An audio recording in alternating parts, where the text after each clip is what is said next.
அனைவருக்கும் வணக்கம். திருவள்ளுவர் 13வது அதிகாரத்துல அடக்கம் உடைமை.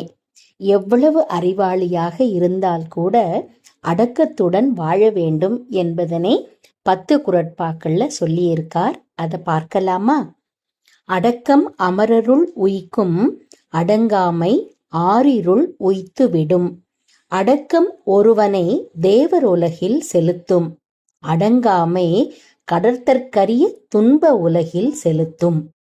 காக்கப் பொருளா அடக்கத்தை, ஆக்கம் அதனின் ஊங்கு இல்லை உயிர்க்கு. மக்கள் உயிர்களுக்கு அடக்கத்தை தவிர வேறு செல்வம் இல்லை.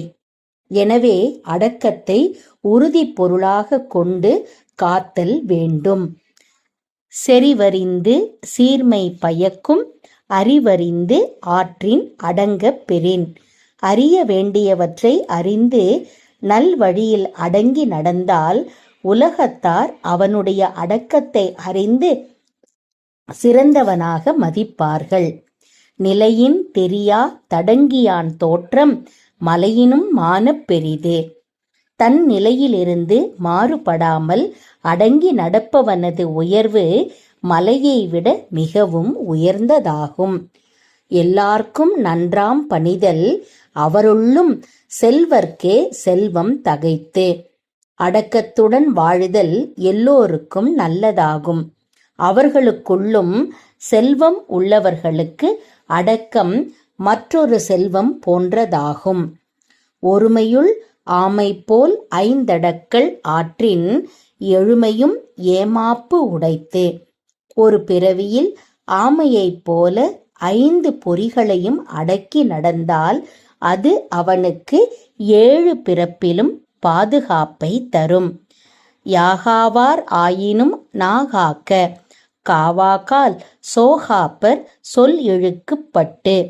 எதை காத்தாலும் காக்காவிட்டாலும் நாவை மட்டுமாவது காக்க வேண்டும். அவ்வாறு காத்து கொள்ளாவிட்டால் சொற்குற்றத்தில் அகப்பட்டு துன்பப்படுவர். ஒன்றானும் தீச்சொல் பொருட்பயன் உண்டாயின் நன்றாகாது ஆகிவிடும். பேசும் பேச்சில் ஒரு சொல்லேனும் தீமை உடையதாக இருப்பின் அதனால் அவன் செய்த நன்மையெல்லாம் தீமையாகிவிடும். தீயினால் சுட்ட புண் உள்ளாரும் ஆறாதே, நாவினால் சுட்ட வடு. தீயினால் சுட்ட புண் உடம்பில் தெரிந்தாலும் உள்ளே ஆறிவிடும். நாவினாலே சுட்ட தழும்பு மனதிலிருந்து கொண்டு எப்பொழுதும் துன்புறுத்தும். கதங்காத்து கற்றடங்கள் ஆற்றுவான், செவ்வி அறம் பார்க்கும் ஆற்றின் நுழைந்து. ஒருவன் தன்னிடம் கோபம் தோன்றாமல் காத்து கற்க வேண்டுவனவற்றை கற்று அடக்கத்தை கொள்வானாயின் அறம் தானே தேடி அவனை அடையும். நன்றி. 14வது அதிகாரத்தை நாளை பார்ப்போம்.